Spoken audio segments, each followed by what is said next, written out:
Greetings from the past before the time travelers, and welcome back to another episode of The Ladder. My name is Ty, and we left off with Ashton here.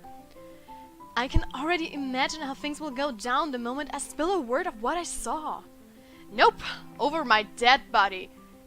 Don't say that out loud, this is a horror game, you know. Before it catches his attention, I shove the ladder deep into my back. What's wrong? Nothing. Let's just go. Doesn't look like a nothing to me. We still have Zach's movie tonight, remember? Oh yeah, that was something like that. It's still early. And didn't you say your shift will end around 5 or 6? What about... Hey, Isabella, wait up! A rush of air greets me as soon as the main door opens. Not the usual autumn draft, but it's still a welcome change from the stifling atmosphere inside the mansion. Ash's footsteps are quick behind me, the soles of his shoes thumping hard against the polished concrete in an awkward cadence as he rushes to catch up. He calls out once, twice. The mansion still looms in the background. Whispers calling me back, shadows beckoning. Help me.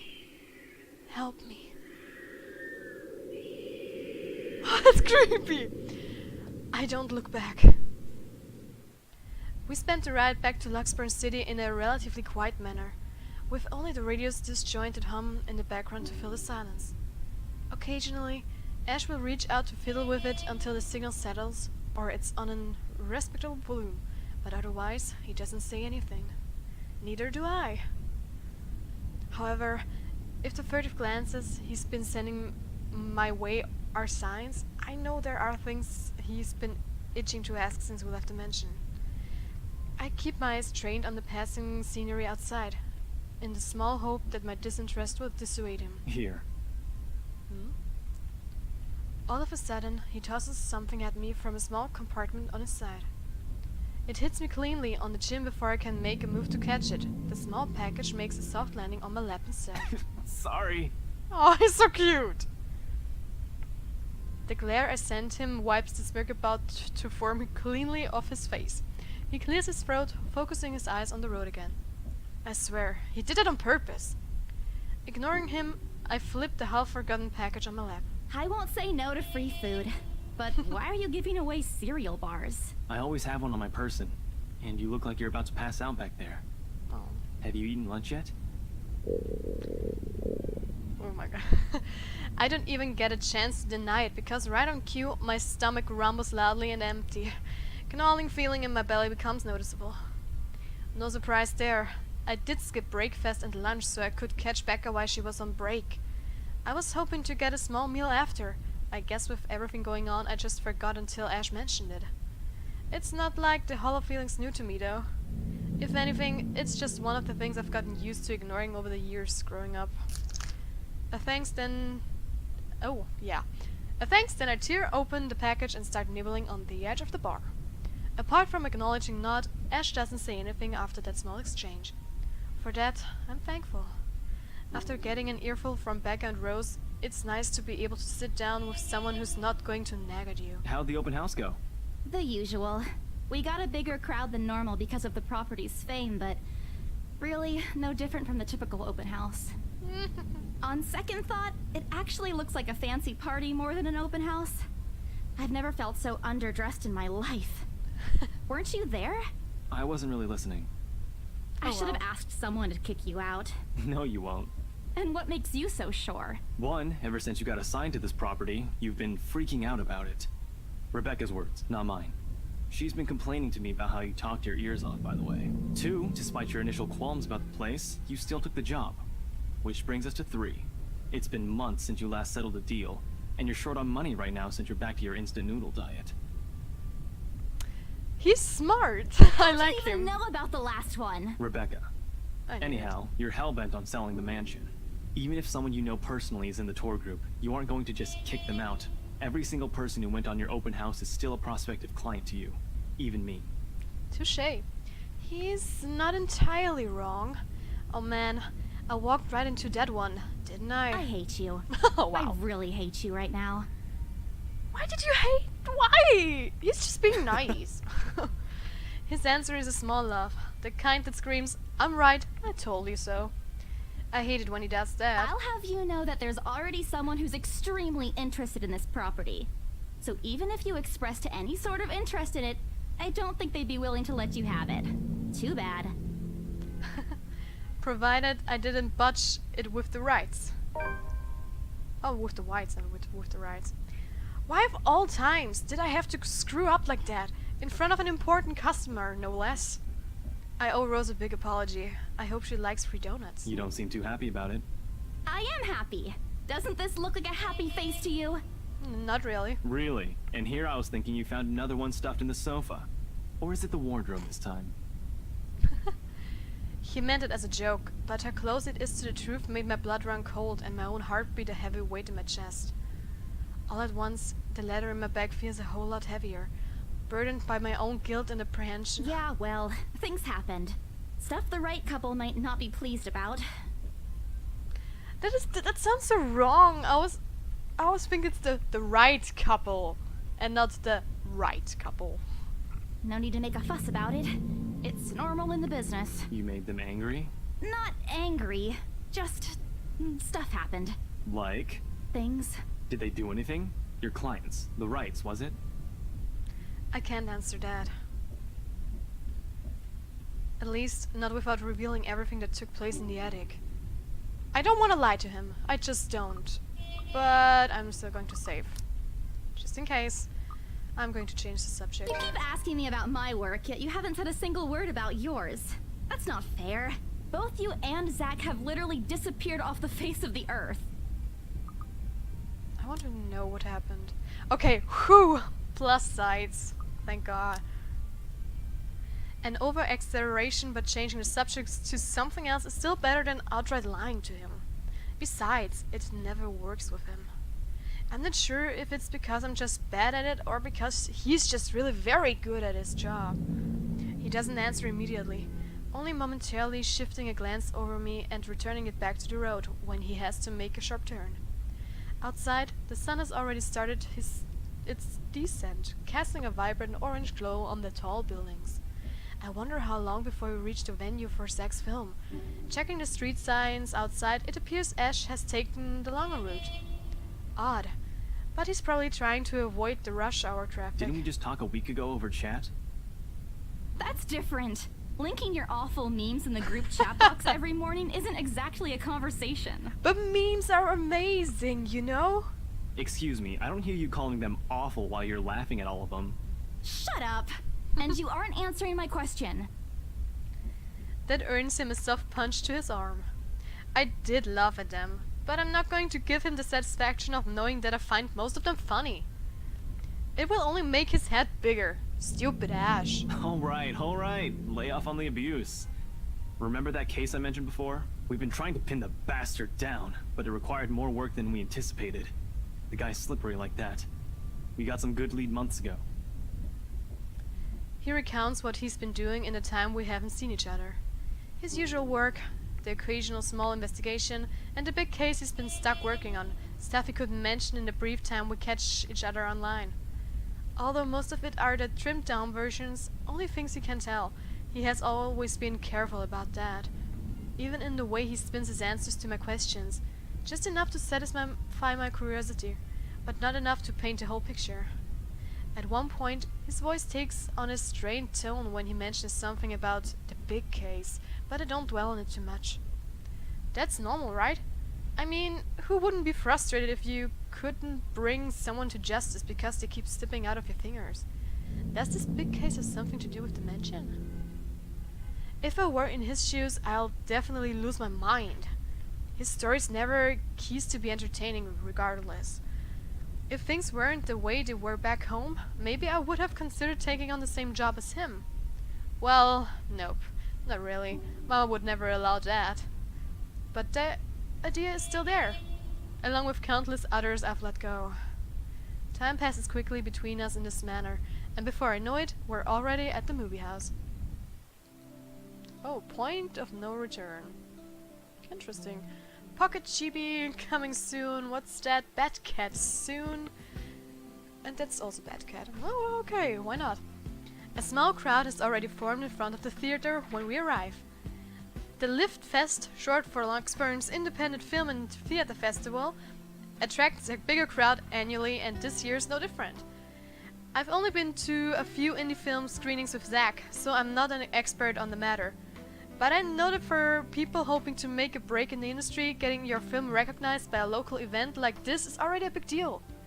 Especially for a newcomer like Zach. He hasn't even won an award, but just getting a confirmation letter that the festival committee wants to include his movie in this year's lineup already put a grin on his face for weeks. Speaking of the guy, he's impossible to miss.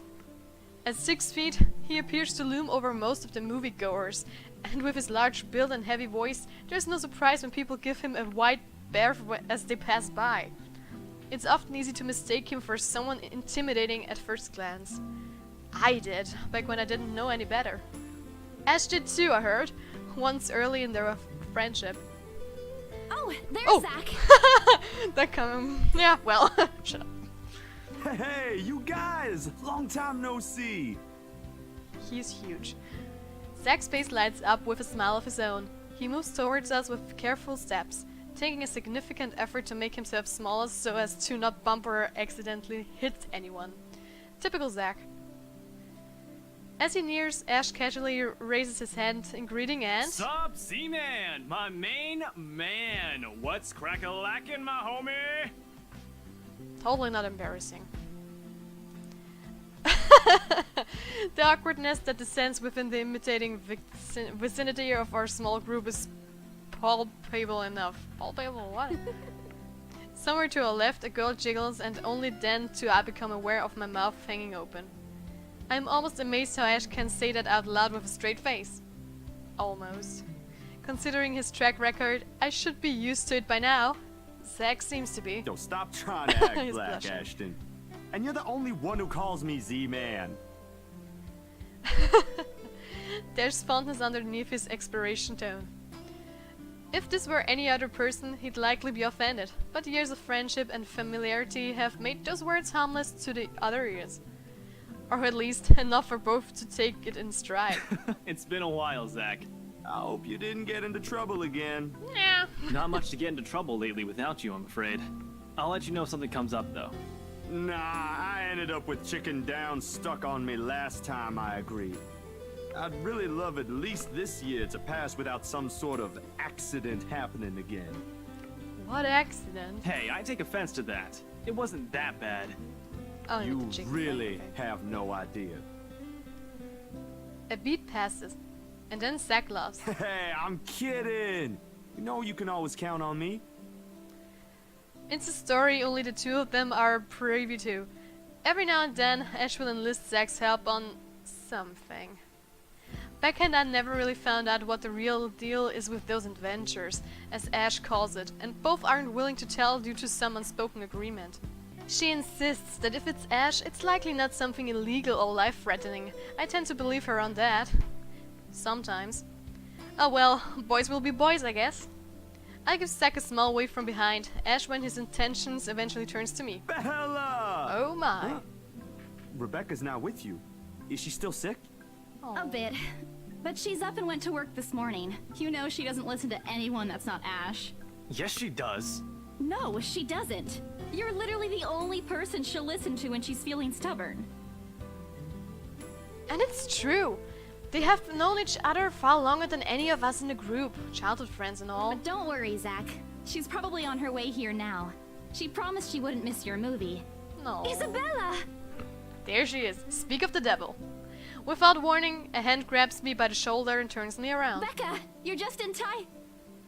I have to lean back a little with the way her face is almost invading my personal space, but she places her hand on either side of my head to keep me still.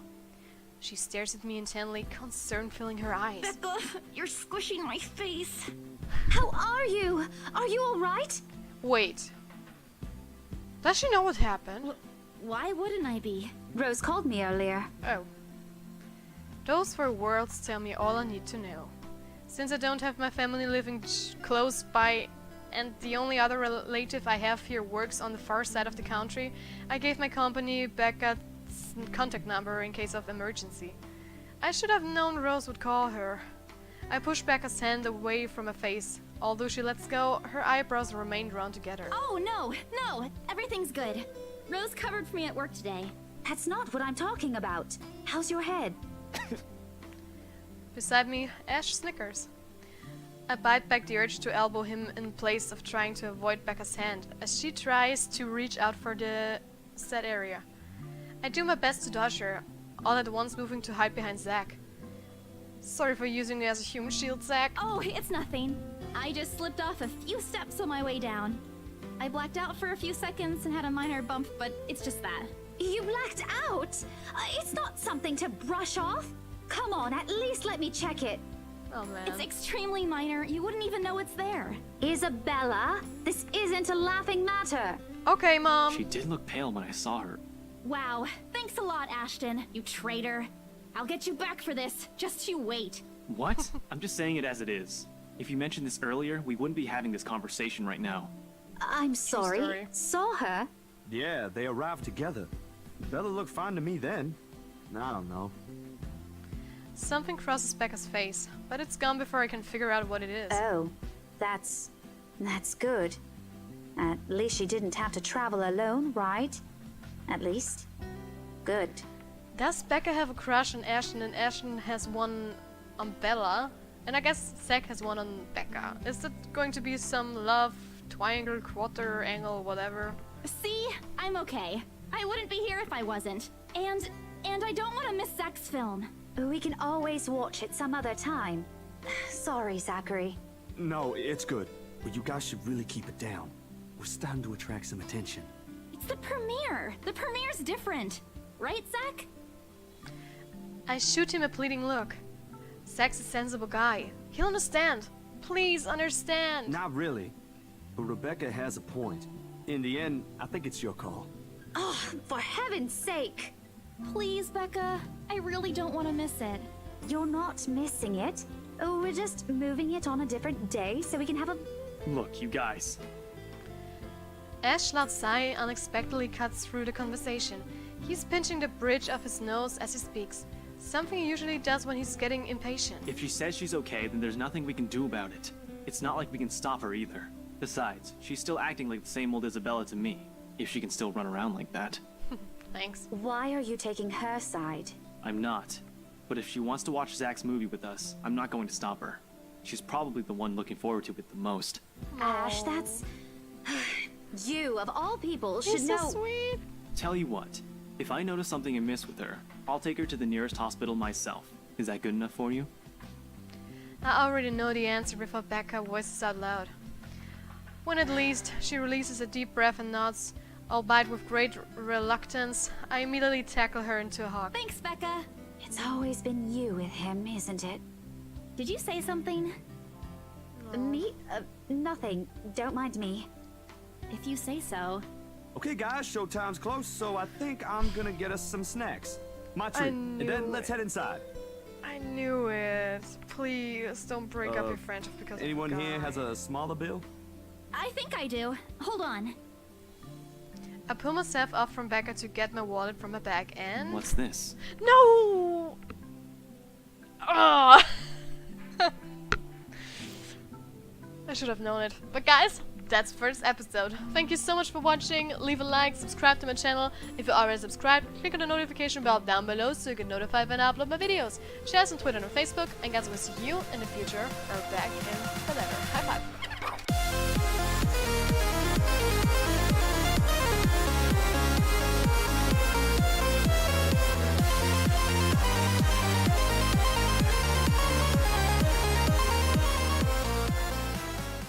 Cliffhanger Queen.